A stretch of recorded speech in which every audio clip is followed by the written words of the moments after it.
పచ్చని అడవిలో యాండీ అనే తెలివైన చిన్న చీమ ఉండేది.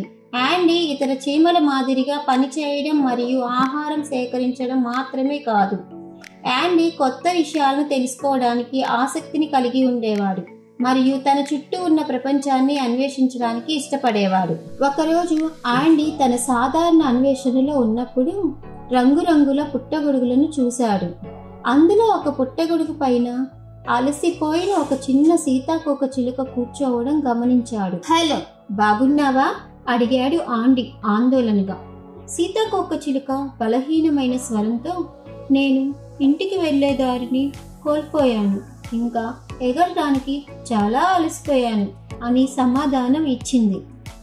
యాండీ ఒక్క క్షణం ఆలోచించి, చింతించకు చిన్న మిత్రమా, నేను చిన్నవాడినే కావచ్చు, కానీ నాకు పెద్ద హృదయం ఉంది. ఇంటికి వెళ్లే దారిని కనుగొనడంలో నేను మీకు సహాయం చేస్తాను.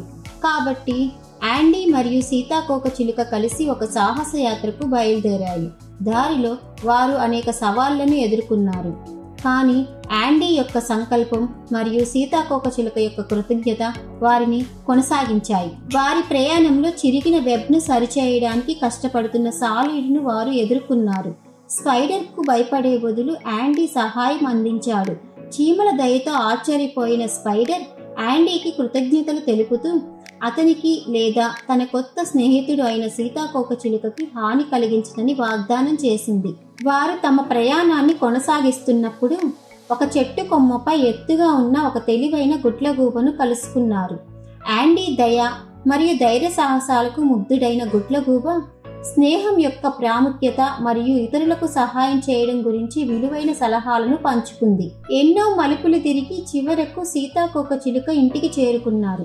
సీతాకోకచిలుక ఆనందానికి అవధులు లేకుండా పోయింది మరియు ఇంత మంచి స్నేహితుడిగా ఉన్నందుకు యాండీకి ధన్యవాదాలు తెలిపింది. ఇతర సీతాకోకచిలుకలు యాండీ యొక్క నిస్వార్థతకు సాక్ష్యమిచ్చి అతనిని తెరిచిన రెక్కలతో స్వాగతించాయి. ఆ రోజు నుండి చిన్న చీమ యాండీ అడవిలో ఒక లెజెండ్ అయ్యింది. యాండీ కథ చాలా దూరం వ్యాపించింది. అన్ని జీవులకు దయ, స్నేహం మరియు ఇతరులకు సహాయం చేయడం వల్ల కలిగే ఆనందం గురించి బోధిస్తుంది. అందువల్ల పచ్చని అడవిలో తెలివైన చిన్న చీమ అన్వేషణ కొనసాగించింది. యాండీ ఎక్కడికి వెళ్ళినా దయ యొక్క బాటను వదిలివేస్తుంది మరియు ప్రపంచంలోని చిన్న జీవులు కూడా అతిపెద్ద మార్పును తీసుకురాగలవని అందరికీ తెలియజేస్తుంది. మీకు ఈ కథ నచ్చినట్లయితే లైక్ చేయండి, షేర్ చేయండి, సబ్స్క్రైబ్ చేయండి.